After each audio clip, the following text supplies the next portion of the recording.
And some of those things, Honorable Speaker, is why we're having our youth go to the streets and make some serious demonstrations. Honorable Speaker, even the budget, as the Jabba said, is made in favor of some people who are connected to the system. Honorable Speaker, we have every right to thank our young generations for waking us from the deep shame of hypocrisy, psychopathy, and fallacy. Honorable Speaker, I'm happy that this government found it necessary, maybe to halt the signing of the finance bill, which in the Kenyan understanding was not favorite to the voters. So, Honorable Speaker, I want to end up by saying that Senate, as it is claimed, is ngorori, and I'm very sure this is the trend we are supposed to embrace as a House. Maybe in the future, this is the hope of this country, and the Kenyans are looking upon us to give solutions and directions. Honorable Speaker, I strongly support the motion, and I hope the recommendations that you are going to make are not just going to die, just like so many other things that we have been able to prosecute, and they have never seen the light of the day. So these recommendations that you are going to make, Honorable Speaker, I would request the leadership of this House and the entire House to make sure that we implement what we agree, and I'm very sure as a House, as a Senate, we are going to be the symbol of unity for this country. I support. Senator Kajwang.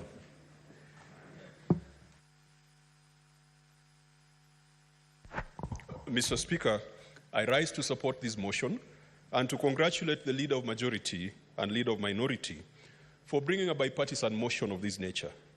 Indeed, this is the right time to discuss the state of the nation.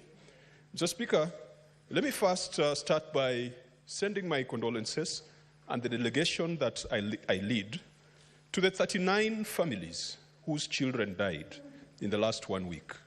The Kenya National Commission on Human Rights has told us that 36 were injured, 627 young people were arrested, and 32 have disappeared.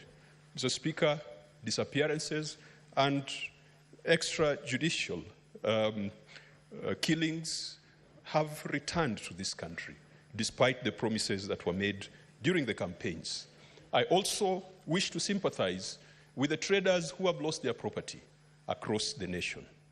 Mr. Speaker, even though not related, allow me to take this opportunity to send my condolences also to the family of the late Joe Barage Wanjui. Those who know Joe Wanjui, he was a chancellor at the University of Nairobi. He is a foremost businessman in this country. And I send condolences because, Mr. Speaker, Joe Wanjui gave me an opportunity to join the financial services world. When I left the university, he never cared about my last name. He cared about my ability to serve. And Mr. Speaker, may his soul rest in peace, and we shall remember his sophisticated humility, which I have struggled to emulate. Mr. Speaker, last week when I was in church, the young people told me when I come to this house, I must read out Ephesians chapter 6, verse 12. For we fight not against flesh and blood, but against principalities and powers.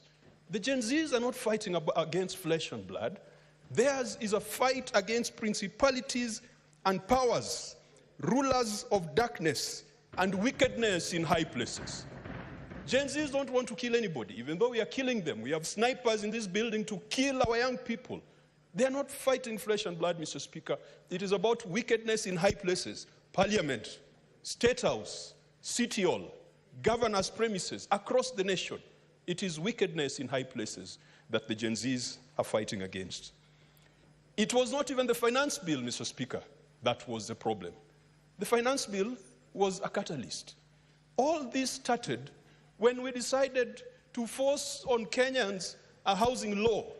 In fact, it's a good thing that those young people came to parliament, because we are the ones who passed a housing law and told the young people they can go to hell if they want. We are the ones who passed a health law, which nobody understands today. Mr. Speaker, those people who work for the National Health Insurance Fund, they have no certainty. They don't know whether they have a job. Leave alone a job, they don't even know whether they have a health cover. And yet they work for the National Health Insurance Fund. It was this parliament that brought about that kind of wickedness, that many of our people today do not have health cover. Today, children in schools do not have health cover, something that we thought would be a constitutional guarantee. It was taken away, and this parliament kept quiet about it. Mr. Speaker, the Gen Zs are fighting about the neocolonialism that we are seeing today. When Kenyans are complaining about their government, the first person to respond to us is the American ambassador in PowerPoint presentations, telling us how our elections are free and fair, telling us how our president has been sent from God, and telling us that we are making the right decisions, that we should persevere. Gen Zs are tired of that neocolonialism and double standards.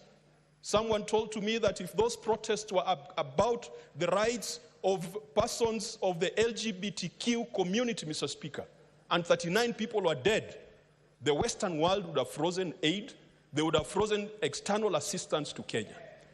Are the lives of gays and lesbians more important than the lives of the 39 that we have talked about? We saw what happened in our neighboring country, Uganda.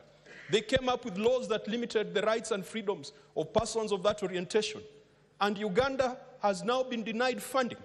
The Speaker of the Assembly in Uganda is being hounded out of office. She cannot even travel, Mr. Speaker.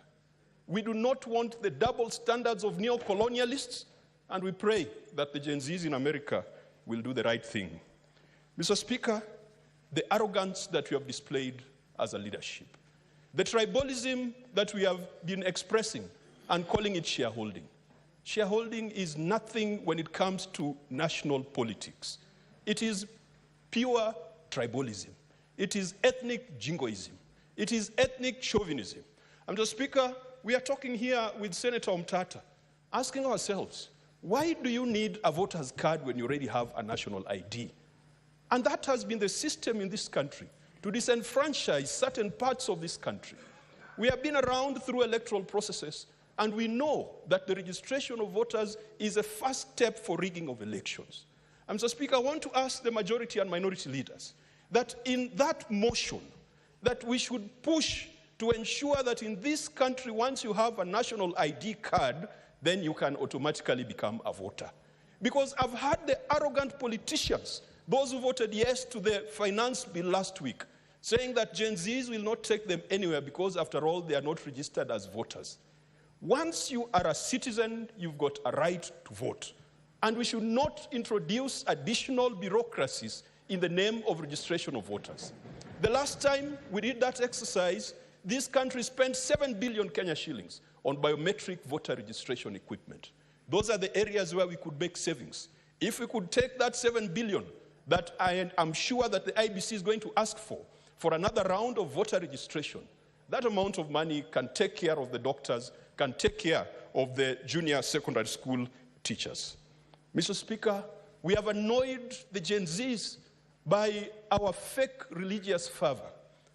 The religious fundamentalism that is in this country, Mr. Speaker, where we go to churches, and then we say that the persons we've vanquished are children of a lesser God, that the victors are the ones who pray to the true God.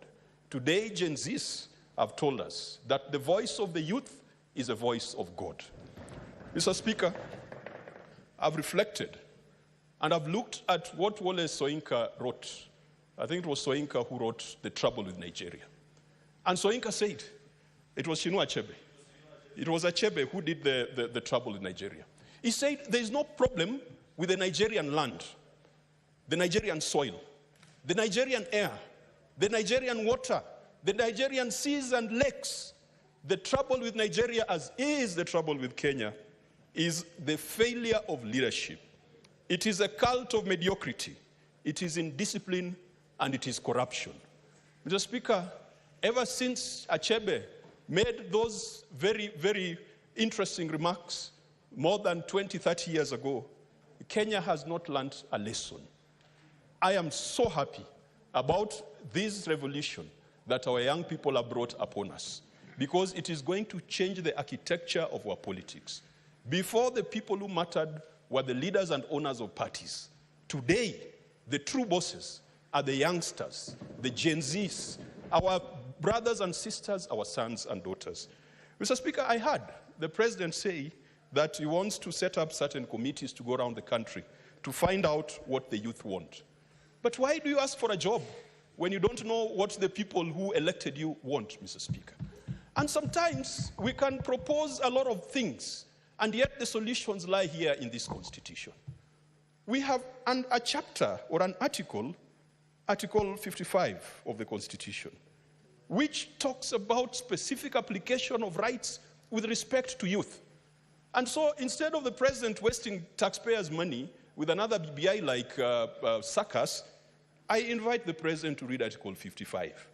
That says the state shall take measures, including affirmative action programs, to ensure that the youth access relevant education and training, have opportunities to associate, be represented, and to participate in political, social, economic, and other spheres of life, that the youth can access employment, and that they are protected from harmful cultural practices and exploitation.